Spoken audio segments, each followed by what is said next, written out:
Tombstone is starting to get a little too into this gang.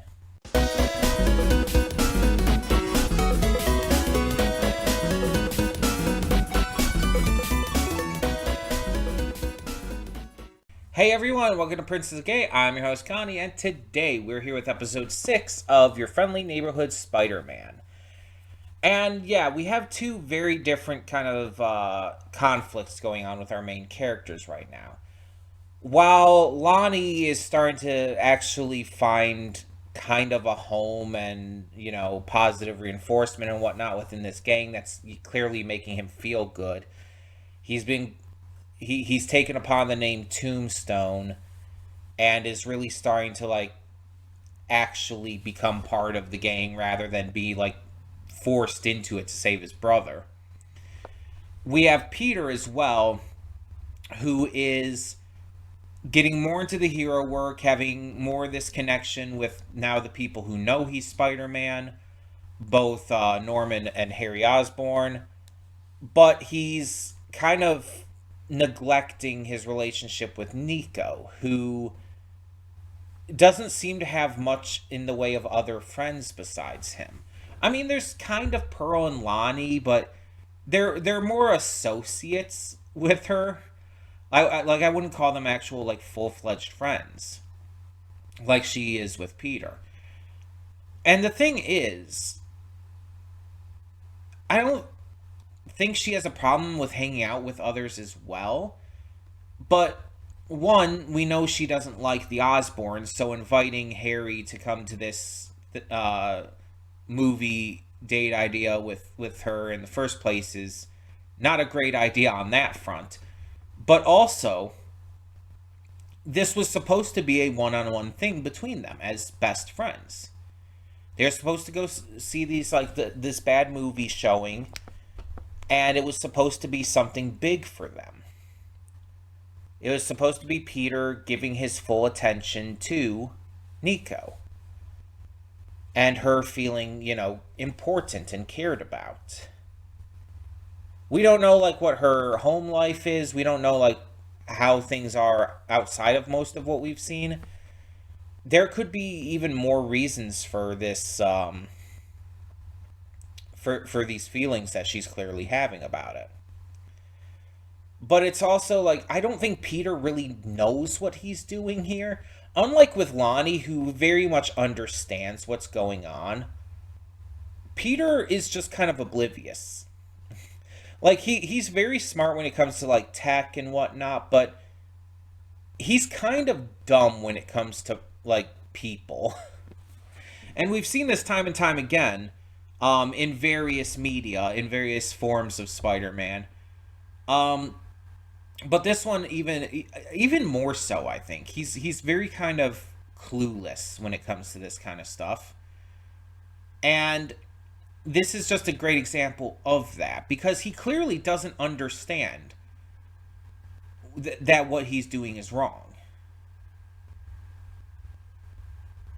He clearly could not read her reaction to Harry being there and everything.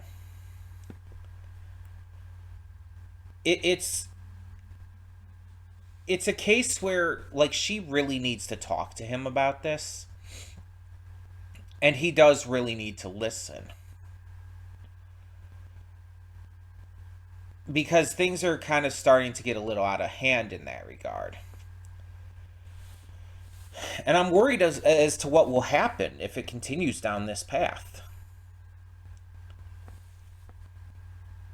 And things are starting to escalate a lot more. We got Doc Ock in the wings, kind of fueling everything behind the scenes. We got Scorpion preparing for more battles with our inner city gang and everything. We have a lot going on. We have a lot of setups, a lot of things that are definitely going to come back in the future. And I'm just not sure how it's all going to come to a head. This is it's concerning. And Peter just, right now, he needs to focus on hero stuff, yes, but he also needs to have his friends' backs. It's kind of what I talked about in one of the earlier episodes. I think it might have been episode 2, maybe 3. But you have to have that balance. And that's something that Peter or any Spider-Man has always had issue with. Or Spider-Woman, etc., etc. It's a part of being a spider hero that a lot of them have had, trouble finding within themselves. Having that kind of balance between being a hero, any work they might have on the outside, and then their personal relationships. Like, we see that in the MCU. We see that in the Tobey Maguire and Andrew Garfield Spider-Man movies. We see that in other animated shows. We see that in a lot of these things. Spider-Verse even touches on it. Because these are, like, part of what it's all about. Mind you, with Spider-Verse and Miles, it's not a job, it's school, but still. Same basic concept. And so, we see here that Peter is not really handling it super well. He's putting all of his focus into the hero side of things. He's not even really doing much of anything in terms of the work stuff at this point. Like, he occasionally does, but he's more there because Norman's helping him be Spider-Man. Let's be completely honest. Norman admitted that was why he brought, like, Peter and all the other interns there in the first place. So, on top of that, he's not giving really any time for Nico. And that is, as we can see, causing problems. And I know Nico's a character from the comics, but I don't think she's a bad guy from what I know. And mind you, I don't know a huge amount. But I could be wrong. And anyways, it might do something different here. That's always possible too. I hope she doesn't become one, though. Like, I hope this doesn't set her down, like, some kind of bad path herself. Because, one, we're already doing that with Lonnie. I think it would be a little redundant to do it with her as well. But also, I just don't want to see that for her. I don't know where this is going to go. I am very curious, though. And definitely excited to see more. So let's get into this episode and find out what happens next. Hold up just a sec. Before you click that link down in the description below to get to today's video, I want to remind you of all the awesome content we have both on this channel and the Princess of Gaming channel. Let's check it out.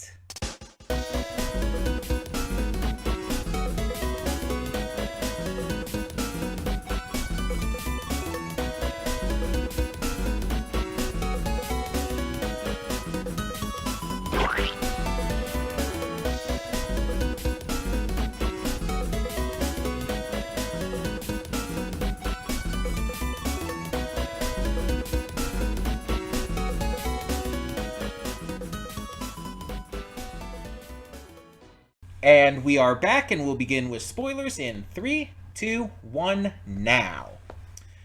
So, I am really surprised how quickly people are finding out about him being Spider-Man. Like, they're almost kind of speed running that compared to, like, other media.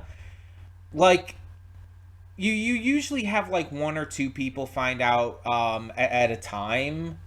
Or not at a time, but, like, just in general, like, early on. One of them will, like, become, like, kind of an assistant to him or something sometimes. Whether you have, like, with Miles, you have Genki.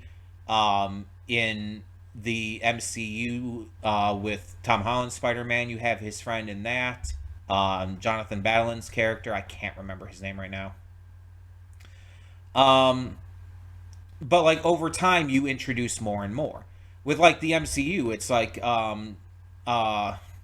Michelle didn't even find out until the second movie, right? And so it's, like, introducing shortly over time. And when it does happen, it's usually a big deal. Like when Vulture finds out who he is, it's like it's this big tense moment in Homecoming.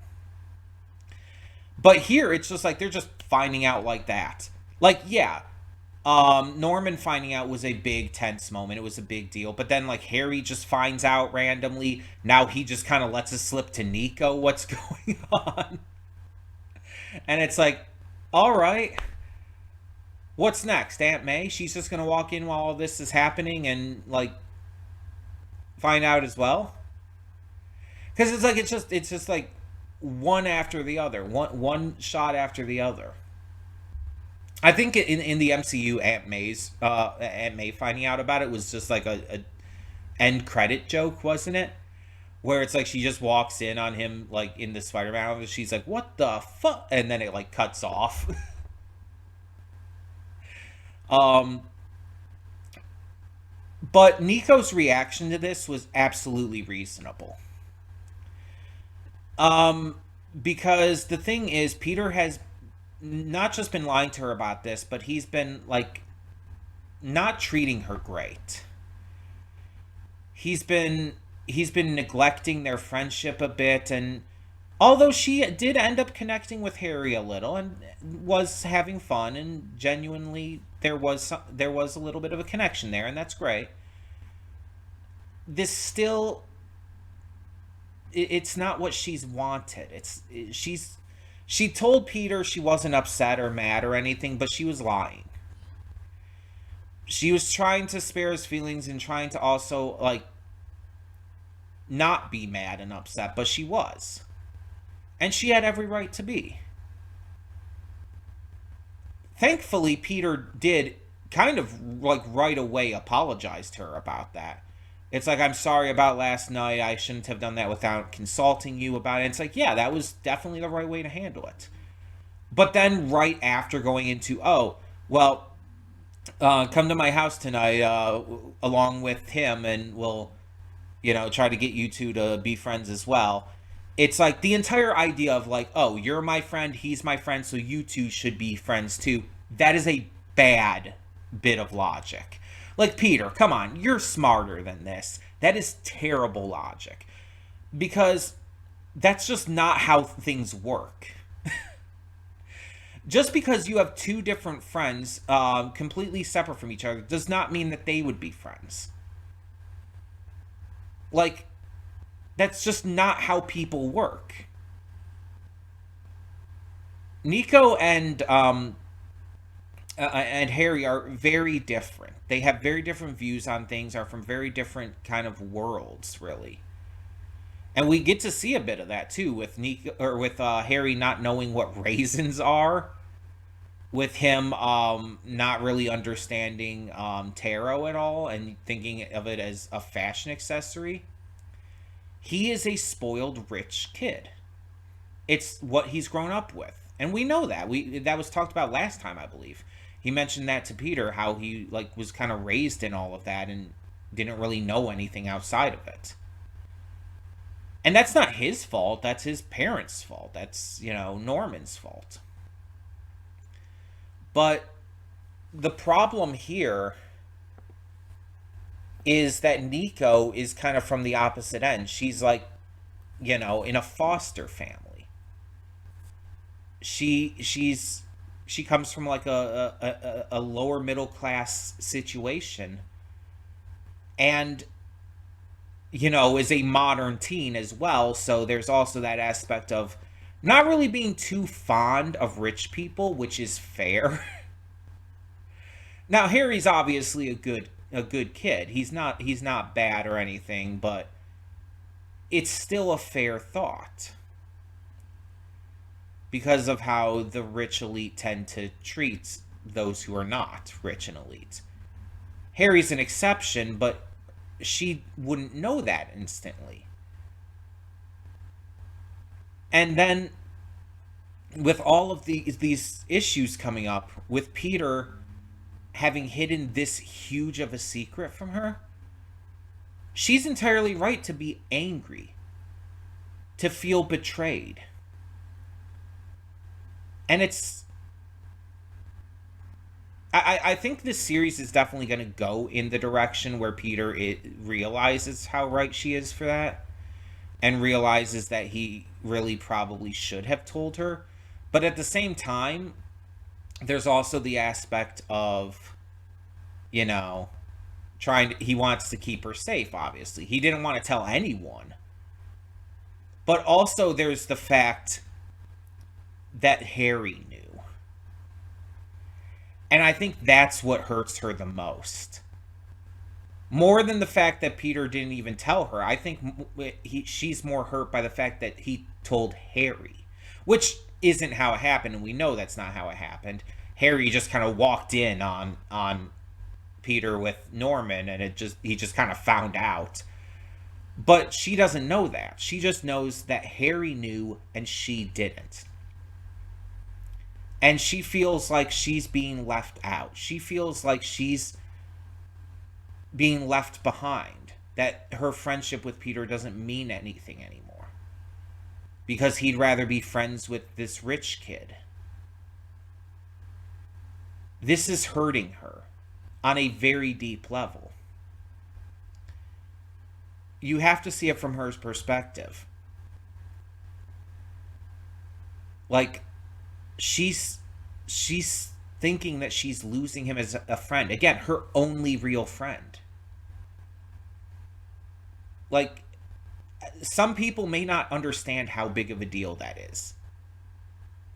I grew up not having many friends. I had people like I talked to in school, like there were classmates that I would like communicate with, but I didn't have a lot of actual friends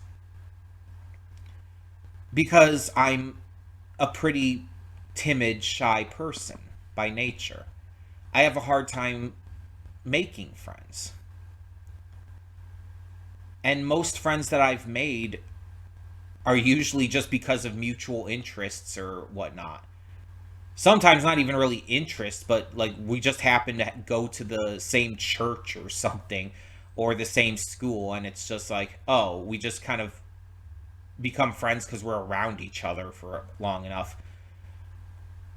But it's like, a lot of my friends, it's like, oh, we met at a convention. We worked together in the same crew at a convention. It's like, okay, that explains that. But it's like, I have a hard time like just like talking to people and becoming friends with them through actual communication. And so growing up, when in high school especially, I was really bad at it. I've talked before how like during lunch and everything, I would always sit alone because there was no one to sit with. I had no friends to sit with. I would sit on my own. I wouldn't hang out with friends after school because I didn't have friends to hang out with.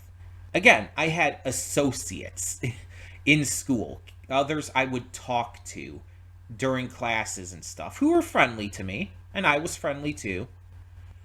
But they weren't really friends. You know what I mean? Not in like any kind of notable way. And so I know what it's like to really connect to someone and to really get attached when there is very few people to get attached to. On those occasions where I have had friends, I get like fiercely attached to them. I had a friend in my neighborhood growing up named Derek, who I am still in contact with, luckily. Not super often, but I am. And we would like hang out all the time, play video games, Yu-Gi-Oh cards. We'd go to card tournaments and stuff. Just hang out and all. Like, we spent time together a lot. And that was great. And I was really attached to him because of that. Even like just when I wanted to hang out with him and he couldn't, I felt hurt because it's like, it was stupid. Obviously I was a dumb teen, but it's like, I felt hurt because I felt in my mind that he didn't want to hang out with me, even though I knew it's like, oh, he just couldn't at that time. But that's what my mind was telling me, you know? And that's what happens when you, like, only have one or two friends, and, like, you kind of put your self-worth into them, into your relationship with them, and how much they want to hang out with you and do stuff with you. I understand this a lot because I've been there. And so I not only cannot blame Nico, but I'm fully on her side. And again, I don't think Peter's doing any of this out of any, like, negative intent. He's just having a hard time balancing, like, his lives, the different aspects of his lives. But this final straw for her, like, finding out that he is Spider-Man and everything, and that, again, Harry knew and she didn't. She doesn't know that Harry just walked in on them. She doesn't know that Norman knows. Imagine how she'll feel after she finds that out. Like, if Peter tries to go to her and explain, it's like, oh, he walked in on me and Norman and everything. It's like, oh, Norman knows? It's like, that's not going to help matters either. She is extremely hurt by this. Because she felt like her and Peter were so close, and that he told her everything, and that she was like his closest confidant in the way that he was hers. This hurts her. And if you have never been in this situation, you probably won't understand it completely. And I know I've been talking about, like, pretty much nothing but this entire time, but, like, I feel like that was the big point of the episode. Like, yeah, Daredevil showed up. Woo, Charlie Cox. This other girl, one of the other interns, is clearly doing something. I don't know if she's working with Daredevil, but she might be. She might be doing something completely otherwise. She might be a spy for Otto. We don't know. But the big meat of this episode for me was the stuff with Peter, Harry, and Nico. Sometimes the best stuff from superhero media is the human stuff. The stuff with them being, you know, not Spider-Man, but Peter Parker. Not Captain America, but Sam Wilson. Not the Incredible Hulk, but Bruce Banner. Some of the best moments from superhero media can oftentimes be the stuff when they're not being heroes. And I know there's a lot of people who would disagree with me on that. Pretty much anyone who is upset at the direction they took Hulk with in the MCU is going to disagree with me on that. But I actually prefer what they have done with Hulk. He's actually a character now. I'm not going to get into that entire argument because that's going to piss people off, but you get what I'm saying, I hope. I like it when these superheroes are more than their mask and can be given moments of character development and these big, just great spots of, you know, existence, for lack of a better way to put it, because I'm blanking right now, of them just being human, them just being regular people. Because a lot of the times that feels more impactful than them, like, I don't know, fighting bad guys or stopping an alien invasion or whatever else. That stuff's cool, don't get me wrong, I like that stuff a lot. But what does it really mean? Nothing. It doesn't really mean anything. The stuff that really matters and that sticks with me, and this might just be me, but that sticks with me is the stuff that's the more human shit. I feel like that's part of the reason why I tend to like a lot more of the more recent MCU stuff.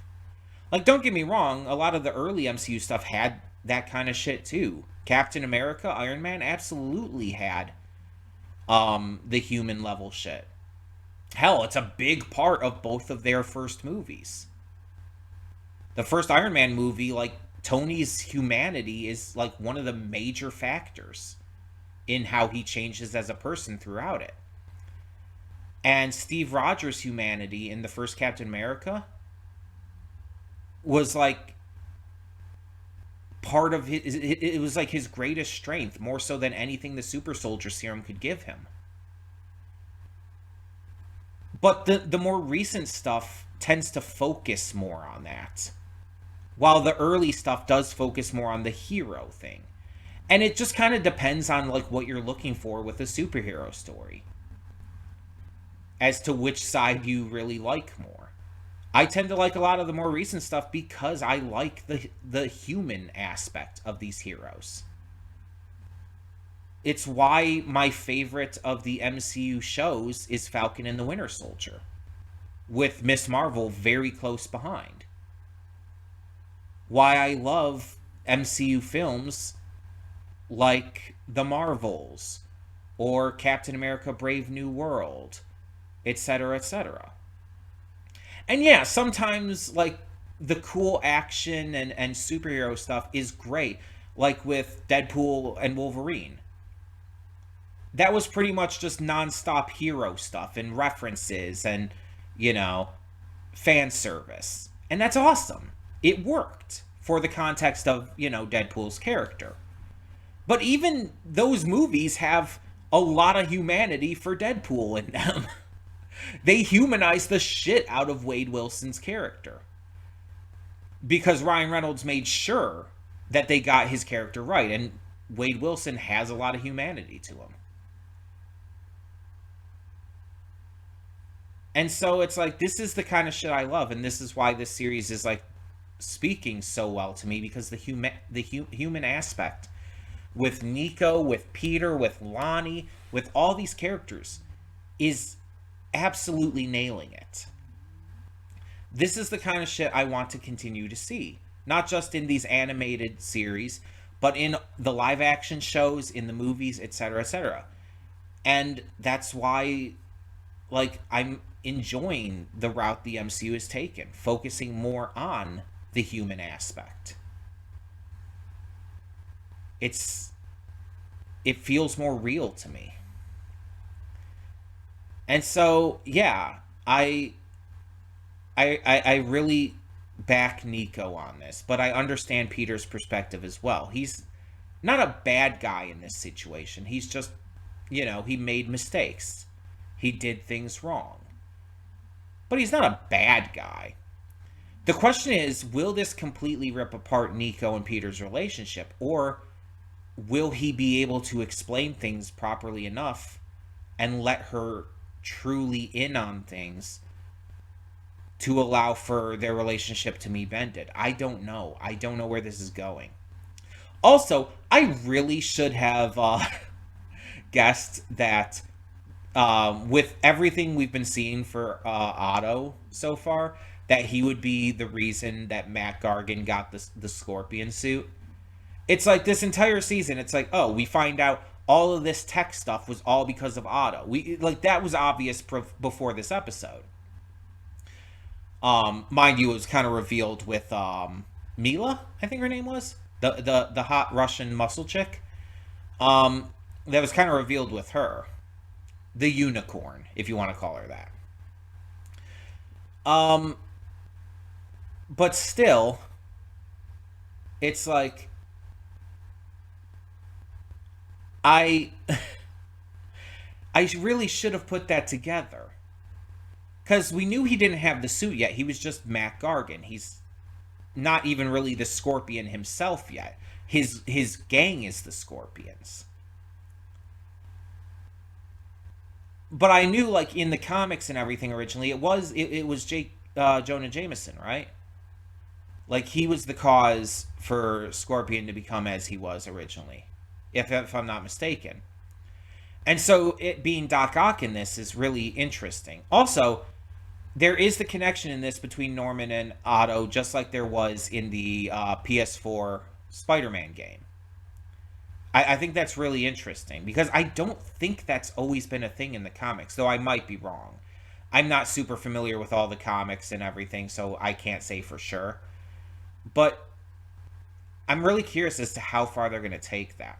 Because in the Spider-Man game for the PS4, Otto was a victim of Norman. Norman was, a piece of shit businessman who mistreated Otto and basically stole his work and ideas and everything.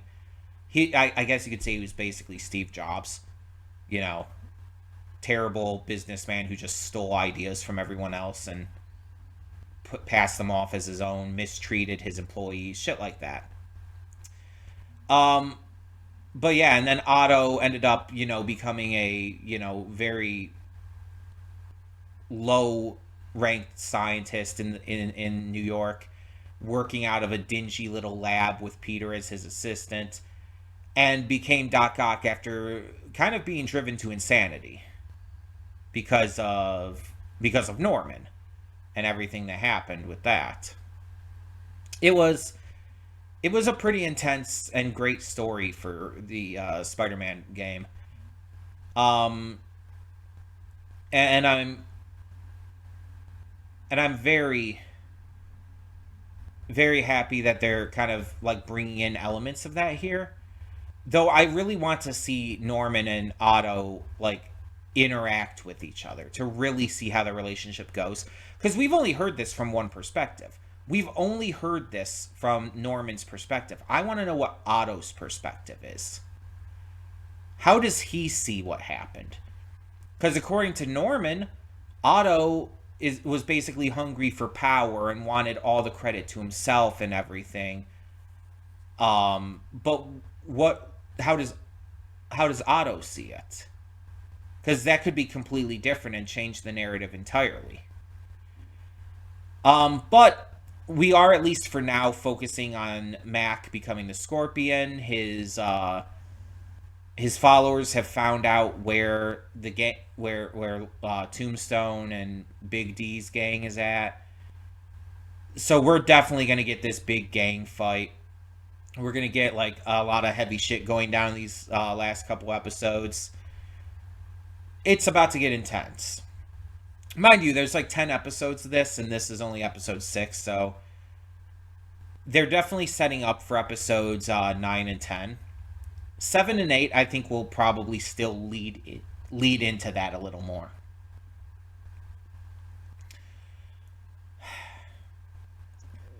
And I guess the last thing I'll touch on is just Lonnie is on this downward spiral. He's fighting more with his brother.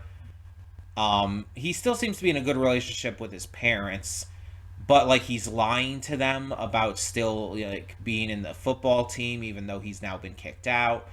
He's skipping classes and is like, things are not going well. I'm surprised the school hasn't just called his parents at this point. He's pretty much on a downward path, and he still claims he's doing this for his brother, but he's not at this point. He's trying to convince himself he still is, but he's beyond that now. And I think I still see a lot of good in him. We know where this is heading, unfortunately, because we know who the character of Tombstone is. I just wonder, like, what's going to really fully break him and what's going to fully make him a part of this gang more than anything else. It's got to be Scorpion, right? It's got to be Mac. This is going to sound like a pretty, like, intense theory here, but hear me out. Do not confirm for me if this is what happens or not, by the way. Do not confirm or deconfirm it. What if, now with his Scorpion suit, Matt Gargan kills Big Donovan? Lonnie, as Tombstone, takes over the gang, becomes the new leader. Not by appointment, but he literally just assumes power because in the moment someone needs to. He takes over the gang, maybe even with Spider-Man's help is able to stop Scorpion, and this gets everyone on his side. And this is how he starts to truly become Tombstone, the Tombstone that we know. He is now in charge of the gang. They're now his gang. The Scorpions are defeated. Matt Gargan may be in prison, maybe at the raft. And Tombstone is now the big boss. Fully given over to that life. Fully broken up with Pearl at this point. Fully, like, just not even pretending to attend school. Like, ghosted his parents. I could see this happening. I could absolutely see this happening. It's going to be a tragic downfall either way. But, like I said, do not confirm or deconfirm this for me. Do not tell me whether I'm right or wrong. No spoilers, please.